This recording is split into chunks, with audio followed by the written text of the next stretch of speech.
Sammy's on the pod. Yay! Sammy's here. So Sammy's my youngest brother. I'm Sammy's favorite sister. Funny thing is, Sammy, me and you growing up, I feel like we butt heads a lot because I used to throw parties in the basement. Do you remember you used to take pictures of the beer pong table? I had a really sick, like light up, sick beer pong table set up in our basement. I used to throw all the parties. After proms, after semi-formals, pre-games. I mean, it was safe because you couldn't really park here. So it was like everyone would Uber to my house and like there was no drunk driving. True. Yeah. Period. It was a safe bet. Yeah. I mean, I was like a 12-year-old that just wanted to play Xbox. So Remember when those two people were hooking up in your bed? Do you remember that? when was that? In high school? Yeah. The prom? Yeah.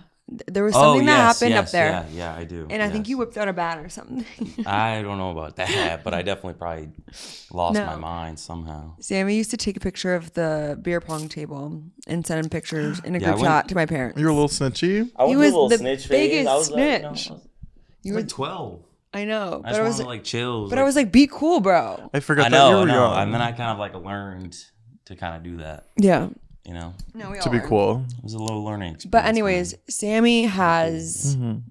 become a great, amazing friend of mine. I want both your opinions on these, by the way. Like I want your outlook on it. All right. All right. Can you be friends with an ex? Yeah, I think so. Are you friends with any of your exes? I'd say I'm friendly with my exes. But you're not like hanging out. No. No. I don't we get hang how out. people do that. I mean, you can be friends with your ex, but I feel like you'd have to be friends who fuck, you know? No, I feel like once you like cross that line, Yeah. it's hard to like undo it. I don't get people that are friends with their ex. I think it makes no sense.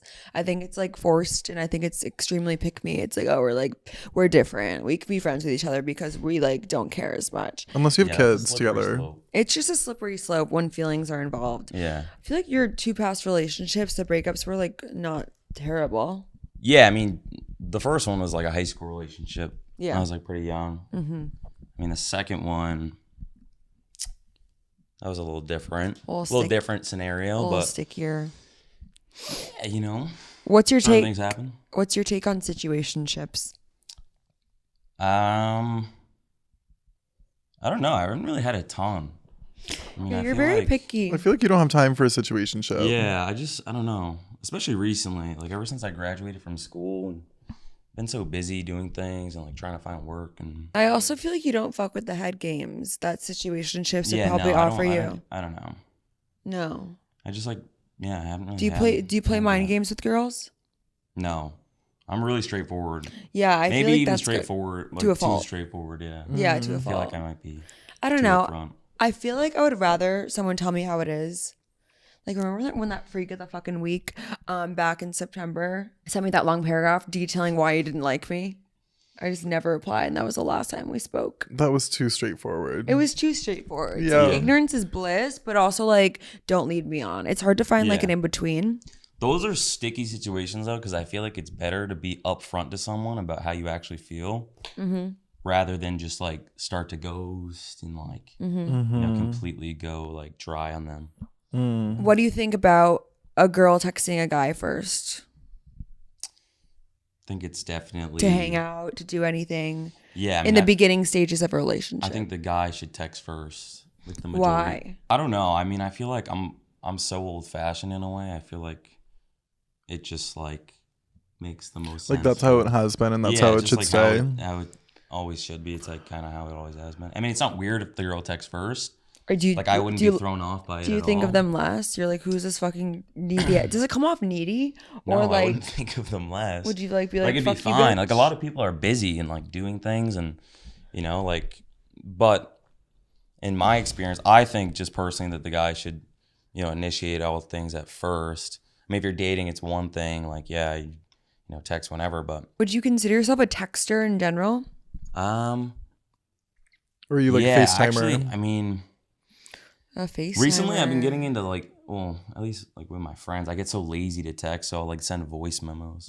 voice memos do that are a lot. big. Yeah. I love voice memos. It's just a lot easier now. I love One of my friends FaceTime. does it, so I started doing it.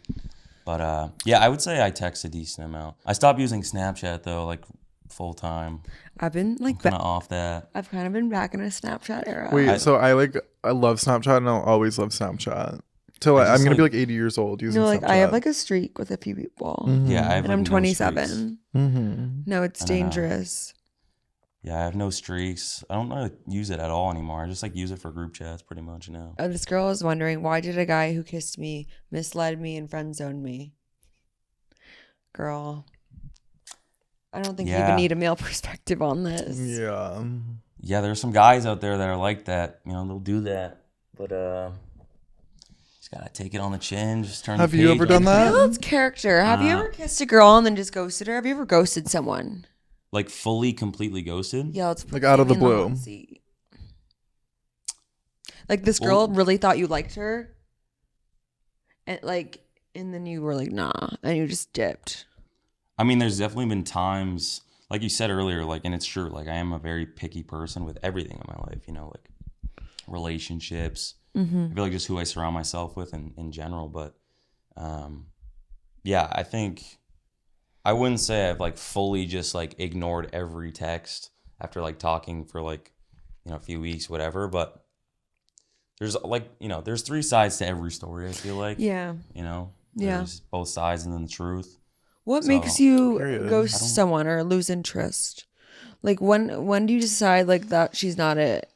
Is there like I don't know. certain things that give you the ick? I think just, yeah. Well, yeah. I don't know. Something that I've learned, at least in like my, you know, with my last relationship and just in general, and this is no shot at anyone, but I think something big that I tell people all the time is to listen to the red flags early on when you first talk to someone. And like if you like them, like, yeah, don't look for the red flags, but listen to them. We were just talking about this kind of. Don't look, but listen. Like, don't look, but listen. They're different for everyone. It depends. Like it's more of just like what you look for in a person. You know, some people's red flags are different than others. I think, you know, for me, I'm someone who's very routine oriented, and I live my life like, you know who I am. Like I live my life a certain way, like probably a lot differently than a lot of other people. But yeah, I would just, you know, if there's something that like kind of comes up and bothers you, like, and you know it's going to be a long-term issue down the line, it's going to affect you, then, you know, you kind of have to know when to, you know, rip the Band-Aid, and is it big enough to cost, you know, the whole thing. And you don't, like, it doesn't mean that person's a bad person. No, not or at all. person, that's not what I'm saying. No. But you never want to make someone feel like they have to change to like fit you or vice exactly. versa. It just like you're doing them a favor and you're also doing yourself a favor. It's just not going to work out. Yeah.